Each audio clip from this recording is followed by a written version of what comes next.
Boy, what a nice crowd. This is pretty neat. And I actually got applause for an introduction. I don't even get that in Washington. You go to Washington, I just barely get by, you know. But it is real nice to be here. And it's nice to be at home. It's nice to be in Texas. And basically all of August I've been here. And it's very encouraging. You know, in Washington, if you think that the world is what we see and hear and do in Washington, you know, you have really a distorted viewpoint about what America's all about. So it's when I come home and get to visit and get to speak out and get to visit with people like you that I realize that there are some very deep concerns about what's happening in this country, and that you're on the right track, and that you want to do what's right, and you're not coming to the government and looking for handouts and special interests. So that, to me, is very encouraging. And there is but one special interest that we should be working for, and that would solve just about all of our problems, and that is our liberty.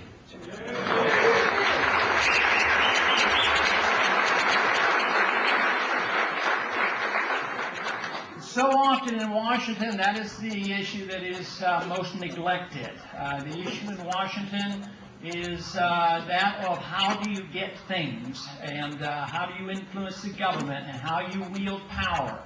And really, and basically, we only have two groups in Washington to deal with that we have problems with. And if we can handle those two groups, we have it made. And the way I see it, it's made up of conservatives and liberals. Other than that, everybody's great, you know. And there's only two parties that seem to have a problem in really understanding what's going on. You know, it's those Republicans and those Democrats. But you know, there is a healthy sea change occurring. Yes. I would say that we're starting to see a reflection of this. I always argue that the government that we have is a reflection of the people. And you say, boy, that's bad news. Look at what kind of government we have. What can we say about the people? Well, it's a slow effort. That is, the people may change before Washington changes. And Washington's not doing badly, considering the fact that on average they're about 20 years behind the times. They're about 20 years behind the people, and but we're seeing some catch-up. And I think just 2 weeks ago we saw some catch-up, dealing with the very subject we're going to be spending some time on today, and that is the subject of the Patriot Act. And this was the amendment that came up to the House floor, amendment that I was a co-sponsor of, and that was to tone down the Patriot Act, to get rid of totally and completely the sneak and peek provision in the Patriot Act.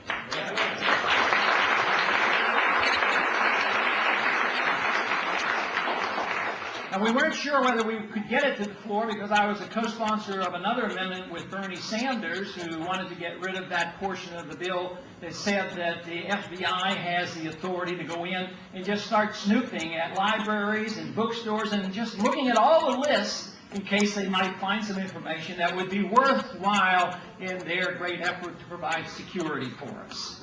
And that was ruled out of order, and we fought and fumed with it, and it looked like that would not be brought up. So when this subject of sneak and peek came up, the lead on that was Butch Otter from Idaho, and he had voted against. He was one of the very few Republicans that voted against the Patriot Act. There were 3 of us that voted against it. He had voted against it, so he's been very consistent on this issue. And I was the co-sponsor of that, and we got it to the floor, and we got a vote on it. But the amazing thing, not only did we win it, but we had over 300 members of Congress vote to weaken the Patriot Act and get rid of that provision.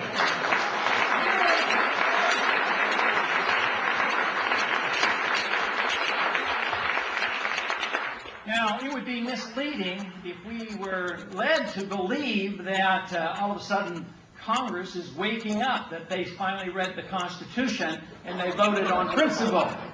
But they did wake up to the tune of hearing some voices, your voices. And that's the part that I am so amazed about.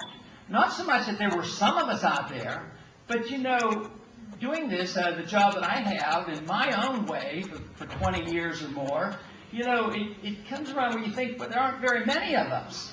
So, and we don't have a great deal of influence in Washington, so therefore you say, yes, our numbers are growing, yes, I'm on radios and we get responses, yes, we have the internet, and, but is the message really reaching?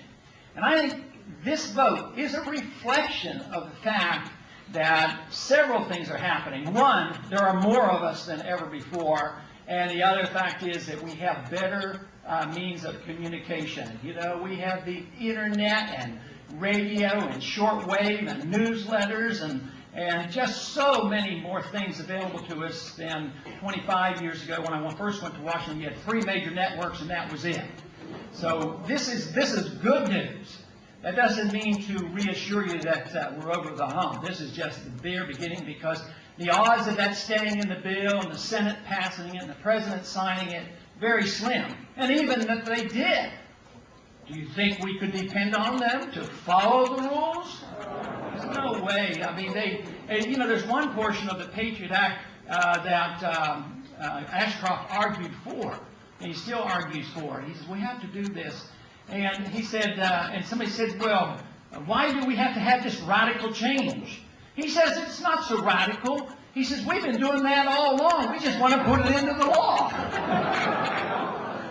So that's generally the way it works. So I want to talk, of course, specifically about the Patriot Act, but more about the attitudes in Washington and how it works and what we're up against. First, it's a political attitude, the determination of individuals to go to Washington and do what they say.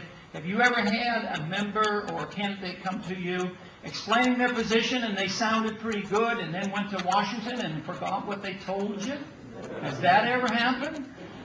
That was probably one of my early motivations to run for office, was the fact that too often we've been deceived. We can never agree on every issue. We can't have unanimity on everything. But we should have agreement on sticking to our promises and doing our very best to obey our oath of office, and that is to obey the Constitution.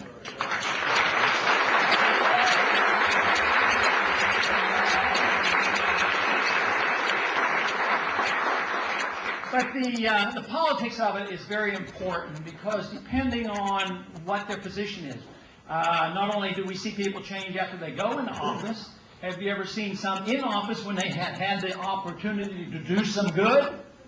When they left, they became outstanding spokesmen for our policy, but didn't do anything for us when they were in office. And sometimes people are congressmen and they'll say one thing and represent a district. Then they want to become a senator, and all of a sudden their views change. And then you have somebody that wants a senator, he wants to run for president, and his views change again. So they're all over the place. Now I'm going to read a quote here from an individual. Some of you may have seen this. It was in one of my publications. And this is a quote from an individual when he was a senator. Sounds pretty good. Sounds like I don't think many people in here have too much objection with this. He said the Clinton administration would like the federal government to have the capability to read any international domestic computer communications. The FBI wants access to decode, digest, and discuss financial transactions, personal emails, and proprietary information sent abroad, all in the name of national security. The administration's interest in all email is a wholly unhealthy precedent, especially given this administration, Clinton's administration's track record on FBI files and IRS snooping. Every medium by which people communicate can be subject to exploitation by those with illegal intentions. Nevertheless, this is no reason to hand Big Brother the keys to unlock our email diaries, open our ATM records, and read our medical records or translate our international communications. The implications here are far-reaching, with impact that touch individual users, companies, libraries, universities, teachers, and students. Does anybody disagree with that statement? That's a fair warning. That comes from none other than John Ashcroft. But now he's in charge. He has the power, and all of a sudden his attitude is different. He will know how to handle the power and authority much better than the Clinton administration. But maybe Wallace was right. Maybe there's not a dime's worth of difference. It's too bad we can't make him eat these words. That's what he needs to do.